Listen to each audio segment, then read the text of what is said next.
US की जो NATO ambassador हैं, उन्होंने बोला कि इंडिया में हम एक पार्टनर देखते हैं और हम इंडिया के साथ स्ट्रेंथन करना चाहते हैं टाइज, मतलब नेटो स्ट्रेंथन करना चाहते हैं इंडिया के साथ ties. Of course NATO plus 5 जो एक कॉन्सेप्ट है, कॉन्सेप्ट या वो एक एग्जिस्टेंस है, उसमें ऑस्ट्रेलिया भी है, न्यूजीलैंड भी है।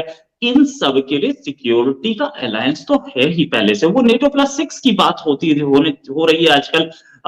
नेटो इंडिया को इतना क्यों पसंद कर रहा है या इतना क्यों अट्रैक्ट कर रहा है अपनी ओर, और क्या इंडिया भी इंटरेस्टेड है? क्यों इंडिया को इतना वो कर रहा है? अमेरिका भी इंडिया को अपनी ओर खींचने की कोशिश कर रहा है, नेटो भी खींचने की कोशिश कर रहा है। इंडिया के कोई इंटरेस्ट तो उस साइड है ना यूरोप में जहां का ये अलायंस है।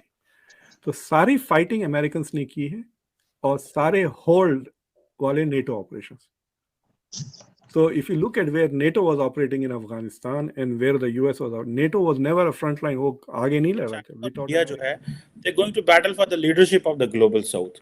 अच्छा, इसमें इंपॉर्टेंट चीज ये है कि चाइना तो ठीक है 16-17 ट्रिलियन डॉलर की इकोनॉमी है, इंडिया मेरा ख्याल है कोई 3 ट्रिलियन के करीब है।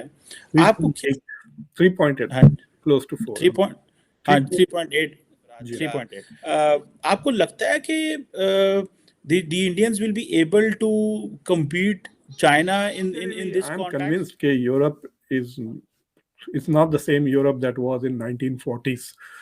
और अगर अभी तो देखें आप किस यूरोपियन कंट्री को देखा आपने किसी मेजर बैटल में पिछले 50 साल में?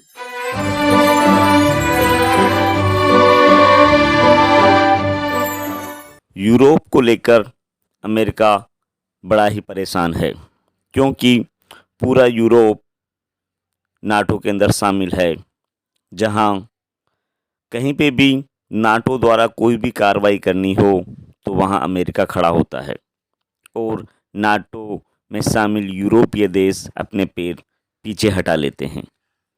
इसलिए अमेरिका चाहता है कि भारत नाटो में शामिल हो ताकि वह यूरोप का सब्स्टिट्यूट बन सके। भारत में वह सब खूबियां हैं जो नाटो को मजबूत करने के लिए अमेरिका को चाहिए। आइए दोस्तों सुनते हैं आगे की चर्चा। यूएस की जो नेटो एम्बेसडर हैं, उन्होंने बोला कि इंडिया में हम एक पार्टनर देखते हैं और हम इंडिया के साथ स्ट्रेंथन करना चाहते हैं टाइज, मतलब नेटो स्ट्रेंथन करना चाहते हैं इंडिया के साथ ties. Of course NATO plus 5 जो एक कॉन्सेप्ट है, कॉन्सेप्ट या वो एक एग्जिस्टेंस है, उसमें ऑस्ट्रेलिया भी है, न्यूजीलैंड भी है।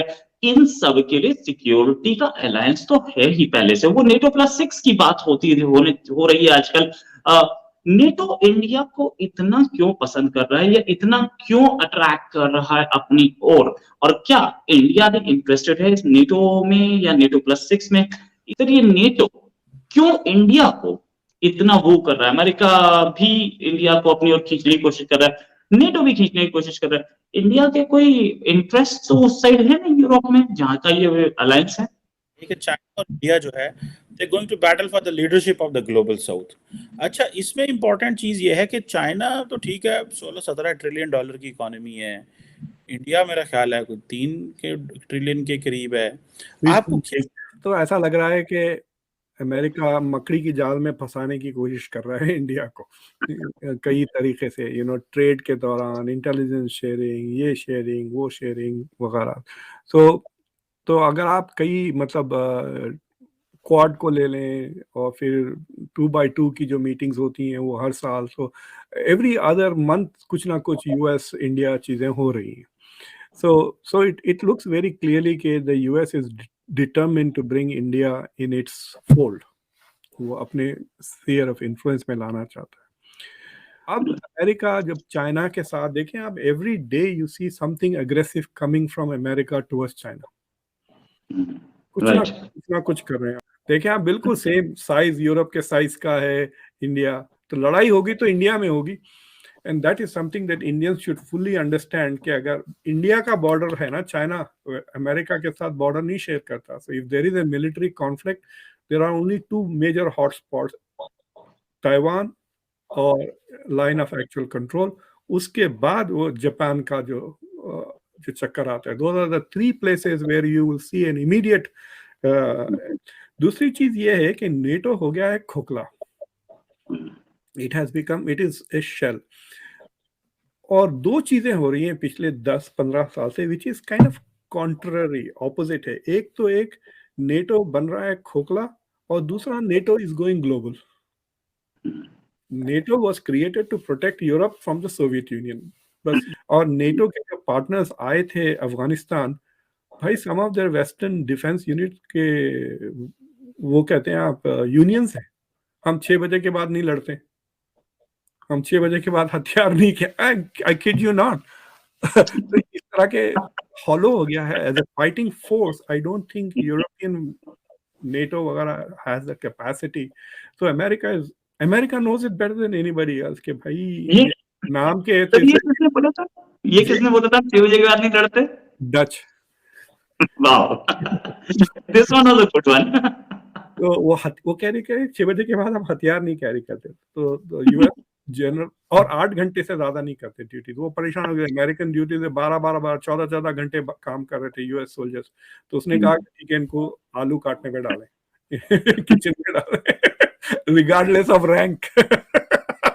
तो बट द थिंग इज के if the US is going to get serious about China and Russia, it needs a fighting force, and it sees India as a much stronger fighting force, as a potential partner। मुझे लगता है इसलिए भी वो India को लुभा रहे हैं कि ये तो यूरोप तो हो गया है बेकार, we need some far more serious partners, and they are really मतलब यहाँ पे लफ्ज कभी मैं कभी यूज कर लेता हूँ तो बहुत नर्वस हो जाते हैं American policy makers, but they feel कि जब से इंडिया के जो न्यूक्लियर सैंक्शंस इंडिया पे निकाले गए 2007 में 2008 में, जब से the US is grooming India be its partner. दोस्तों, अगर आप मुझसे जुड़ा रहना चाहते हैं तो मेरे चैनल को सब्सक्राइब करें। जय हिंद, जय भारत।